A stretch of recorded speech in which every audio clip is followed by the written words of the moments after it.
सुंदरियों ने जहाँ देश हित में जौहर व्रत करना सीखा, स्वतंत्रता के लिए जहाँ बच्चों ने मरना सीखा, वहीं जा रहा पूजन करने लेने सदियों की बदधूल। वहीं हमारा दीप जलेगा, वहीं चढ़ेगा माला फूल। जहाँ पद्मनी जौहर व्रत कर चढ़ी चिता की ज्वाला पर, क्षण भर वहीं समाधि लगेगी बैठी इसी मृगछाला पर।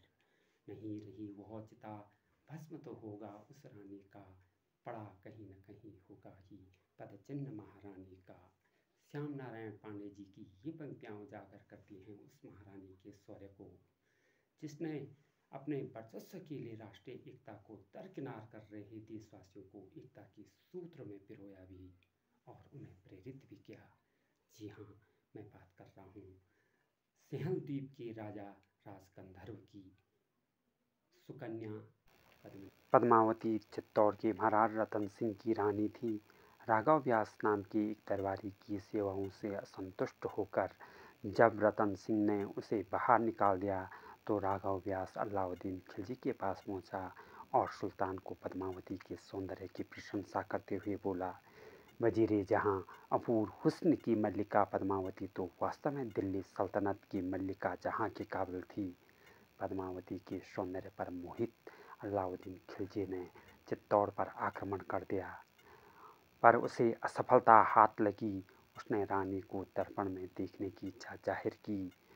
चित्तौड़ और अलाउद्दीन के बीच संधि हो जाती है और धोखे से वह रतन सिंह को कैद कर दिल्ली भेज देता है और दिल्ली से फरमान भेज दिया जाता है कि यदि पद्मनी शाही सेवा में नहीं भेजी गई तो रतन सिंह मार दी जाएंगी।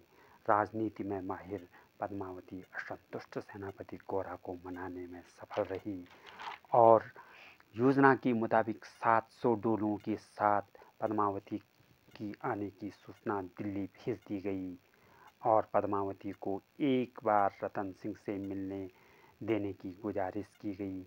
मौका देख रतन सिंह को छुड़ाकर चित्तौड़ भेज दिया गया। भयंकर युद्ध को महान योद्धा गौरा बादल के शौर्य और बलिदान के लिए याद किया जाता है। खिलजी चित्तौड़ में घेरा डालता और किले में रसद की कमी होने पर किले के फाटक खोल दिए जाते हैं। पद्मावती के नेतृत्व में 16,000 छत्रायणी जौहर करती हैं और राजपूत केसरिया पगड़ी बांध यवनों पर टूट पड़ते हैं। ये वृतांत है 1303 ईस्वी का, जब पद्मावती ने राष्ट्रीय गौरव के साथ स्वाभिमान का कालजयी स्तंभ स्थापित किया। पद्मावती के शौर्य और गौरवादल के पराक्रम को पंडित नरेंद्र मिश्र ने अपने शब्दों की माला में पिरोया। लीजिए नरेंद्र मिश्र की ये शानदार कविता। दोहराता हूँ रक्त से लिखी हुई कुर्बानी, जिसके कारण मिट्टी भी चंदन है राजस्थानी।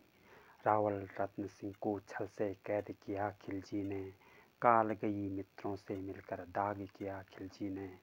खिलजी का चित्तौड़ दुर्ग में एक संदेशा आया, जिसको सुनकर शक्ति शौर्य पर फिर अंधियारा छाया। 10 दिन के भीतर पद्मनी का डोला यदि न आया, यदि रूप की रानी को तुमने दिल्ली न पहुंचाया, तो राणा रत्न सिंह का शीश कटा पाओगी, शाही शर्त न मानी तो पीछे पछताओगी।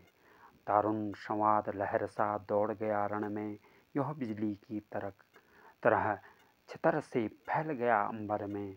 महारानी हिल गई, शक्ति का सिंहासन डोला था सतित्व मजबूर, जुल्म विजयी स्वर से बोला था।